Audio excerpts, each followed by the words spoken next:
Hello বন্ধুরা, আমার mini ব্লগে তোমাদেরকে অনেক অনেক স্বাগত।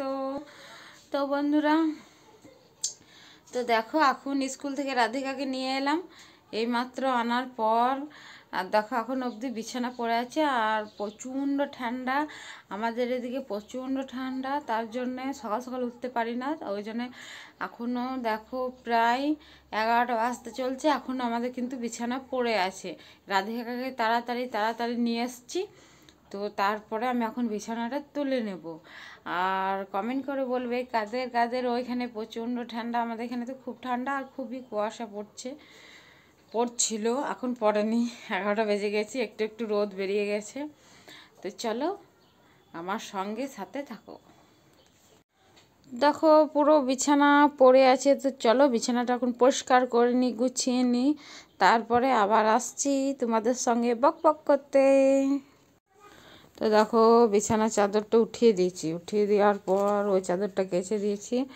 আর এইদিকে এগুলো রাধিকার বই ভরা আছে, এইদিকে পুতুলটা আছে, তো মোটামুটি গুছিয়ে দিয়েছি।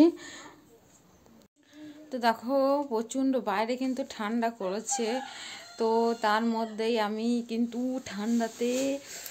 ঠান্ডাতে গাটা ধুয়ে নিয়েছি। আর রাধিকাকে হাত পা একটু মুছিয়ে দিয়েছি, কেননা প্রচণ্ড মেঘ করে আছে, বৃষ্টি হতে পারে। তো ওকে খাওয়াও দিয়েছি, এইমাত্র খাওয়ানো হলো। আর এই দেখো সোয়েটার পরে নিচ্ছে। তো এখন ওর কিছু টিউশনের লেখা কিছু বাকি আছে, তো ওটা এখন ও লিখতে বসবে। তো তারপর আছে 3-3:30 ও টিউশনি আছে, তো টিউশনি যাবে। আর স্কুল থেকে তো আমি নিয়ে চলে এসেছি। তো চলো, আর দেখো এখন ও পড়তে বসবে, খাওয়া দাওয়া হয়ে গেছে। আর বাইরের অবস্থা কীরকম, তো চলো তোমাদেরকে একটু দেখিয়ে দিই। আর কি রান্না করলাম চলো তোমাদেরকে একটু শেয়ার করে দিই। তো দেখো সকাল সকাল কিন্তু বিছানা টিছানা গুছিয়ে রাখা হয়ে গেছে।